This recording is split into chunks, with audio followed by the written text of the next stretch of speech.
Кастлотс сайтында онлайн оқушыларды топқа бөлу, әртүрлі іс-шараларда жеребе тастау, не болмаса бір келіспеушілік жағдайларда мен болам деп оқушылар таласып қалатын жағдай болады ғой. Генераторларды қолдануды сіздерге ұсынып отырмын. Мысалға, сіз сынып оқушыларын топқа бөлу үшін алдын ала Word'да жазылған оқушыларыңыздың списігін дайындап аласыз алдын ала. Сол жазылған списікті алып келіп, мұнда вставить етіп қойып, сынып оқушыларын мысалға неше-нешеден бөлуге болады. 4-тен топқа бөлуге болады. Мысалға, міне, мына оқушылар бір топ, мына оқушылар екінші топ. Осылай 4-тен топқа бөлуге. Не болмаса, қанша қалауыңызша қалай, мысалға 20 оқушы болса 5-тен өз жұмысыңыздың барысына сәйкес топқа бөлуіңізге болады. Мысалға, бөлуге болады. Осылай бөлуге болады деген сияқты.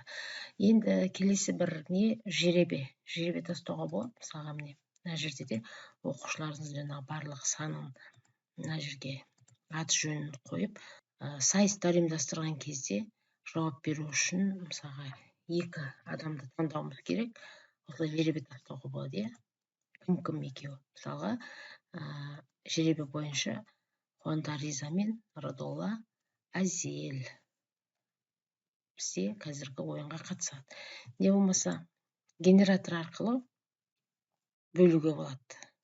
Мысалға, сыныпта барлық баланың саны 22 болса, сол оқушыларды мысалға бөлуімізге болады, генератор жүргізіп. Мысалға, бүгінгі жаңағы біздің лотереямызда 21 номердің оқушысы шықты. Ол кім? Журнал бойында 21-де кім? Бізде Қуанышқызы Әлия. Келесі әрғарай, мысалға 14 кім бізде? Капаров Ахметжан деген сияқты осылай генераторды пайдаланып бөлуімізге болады. Одан кейінгі тағы бір ерекше сынып оқушыларын топқа бөлу үшін осы рандом сайтында Кастлотстағы рандомды қолдану өте тиімді. Бұнда да сіз жаңағы сыныптың оқушыларын алдын ала жасап қойған тізіміңізді алып, мен жерде жарты балақты ғана алып қойдым қамтып. Мына жерге сіз оқушыларды осылай бөліп келтіріп аласыз. Енді бұл жұмыста сыныпта әртүрлі сұрақ жауаптар жүрген кезде сұраққа кім жауап береді? Серікбек, Ерасыл деген сияқты. Келесі кім бізде?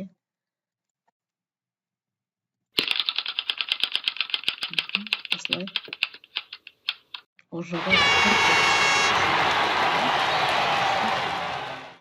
Арғай жалғастырып ойынды жүргізіп отырасыз.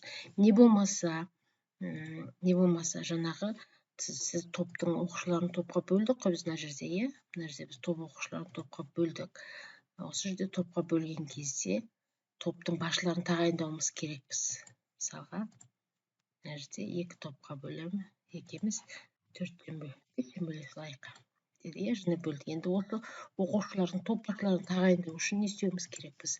Жаңағы рандомға барып, осы жерде топ басшыларын бірден тағайындап, ары қарай жұмысымызды жүргізе беруімізге болады. Бізде кім топ басшысы бүгінгі? Бірінші топтың топ басшысы бізде болады. Қасымова. Осылай жаңағы енді келесі екінші топтың топ басшысы кім деген сияқты. Не болмаса сұрақ жауаптар, не болмаса тағысын қандай жұмыстар жүргізесіз, сол кезде осындай генераторларды рандомды осындай әртүрлі топқа бөлу түрлерін қолдануыңызға өте тиімді екен. Жұмысыңызға сәттілік тілеймін.